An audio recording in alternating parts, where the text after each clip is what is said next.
ہر گھر اپنے اندر کہانیاں چھپائے ہوتا ہے، کچھ خوشگوار اور کچھ ایسی جو ہمیشہ کے لیے دل اور دماغ میں بس جاتی ہیں۔ آج کی کہانی ایک چھوٹے بچے کی ہے جسے اپنے نئے گھر کے ٹری ہاؤس میں ملا ایک اجنبی مارش میلو مین۔ کیا یہ صرف ایک شرارت تھی یا کچھ زیادہ؟ کہانی شروع کرتے ہیں۔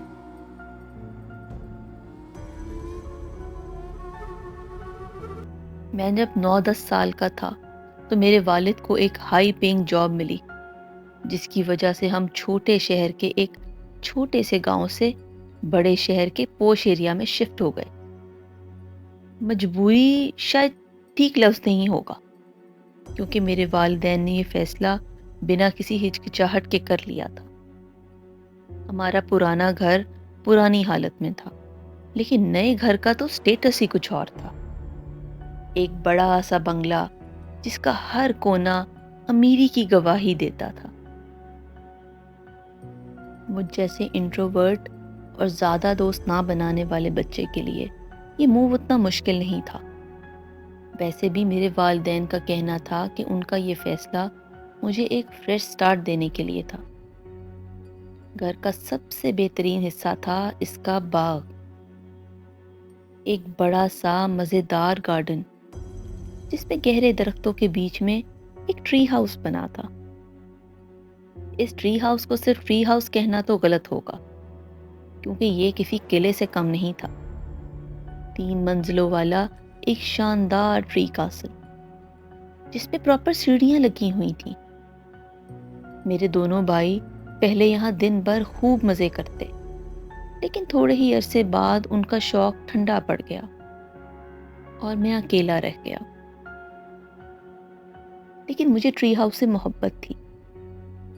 ایک دن جب میں اپنے ٹری ہاؤس میں گیا، مجھے کونے میں ایک کاغذ نظر آیا۔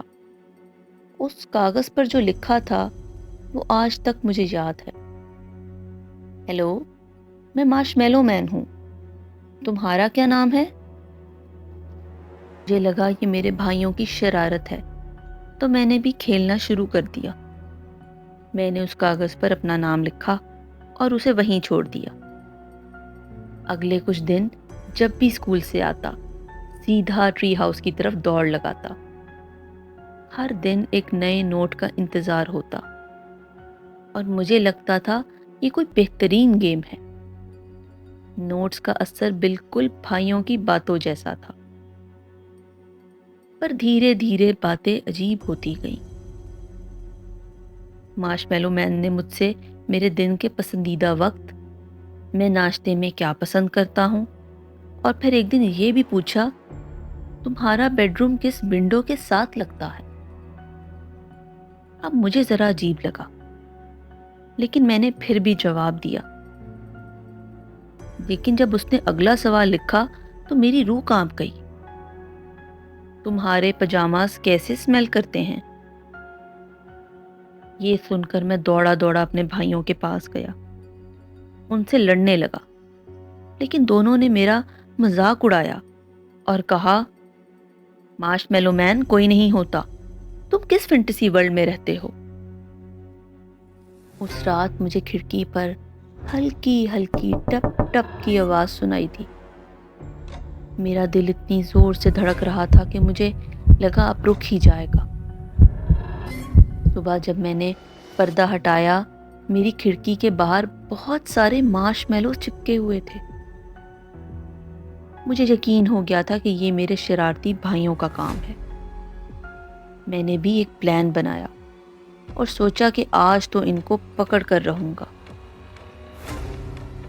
میں اس رات جاگتا رہا۔ جیسے ہی کھڑکی پر دوبارہ آواز شروع ہوئی، میں نے پردے جھٹ سے کھول دیے، لیکن جو میں نے دیکھا اس نے میری راتوں کی نیند چھین لی۔ کھڑکی کے اس پار ایک آدمی نما کالا سایہ تھا، اور غور سے دیکھنے پر نظر آیا کہ وہ ایک بوڑھا آدمی تھا جس کے سفید بال اور عجیب سا ڈراؤنا چہرہ تھا۔ اس نے مجھے دیکھ کر ایک ایسی مسکراہٹ دی جو زندگی بھر مجھے کبھی نہیں بھول سکتی۔ میں زور سے چلایا اور میرے والدین بھاگ کر آئے، لیکن تب تک وہ شخص غائب ہو چکا تھا۔ پولیس نے پورا گھر اور ٹری ہاؤس چھان مارا، لیکن کوئی ثبوت نہیں ملا۔ میرے والدین نے دوبارہ مجھے اس ٹری ہاؤس میں کبھی نہیں جانے دیا، لیکن مجھے وہاں دوبارہ جانا بھی نہیں تھا۔ آج بھی جب کبھی میں اپنے ماں باپ کے گھر جاتا ہوں، اپنی سب سے خوفناک یاد کو آنکھوں سے دیکھنے کے لیے ایک لمحہ رک کر ٹری ہاؤس کو ضرور دیکھتا ہوں۔ یہ تھی مارش میلو مین کی کہانی، ایک ایسی یاد جو کبھی دھندلی نہیں ہوتی۔ آپ کو یہ کہانی کیسی لگی؟ نیچے کمنٹس میں اپنی رائے دیں، اور مزید ایسی کہانیاں سننے کے لیے چینل کو سبسکرائب کریں۔ اگر آپ کے ساتھ بھی ایسا کوئی واقعہ پیش آیا ہے تو ہمیں ڈسکرپشن میں دی گئی ای میل پر اپنا واقعہ بھیجیں تاکہ ہم اسے کسی ویڈیو میں شامل کر سکیں۔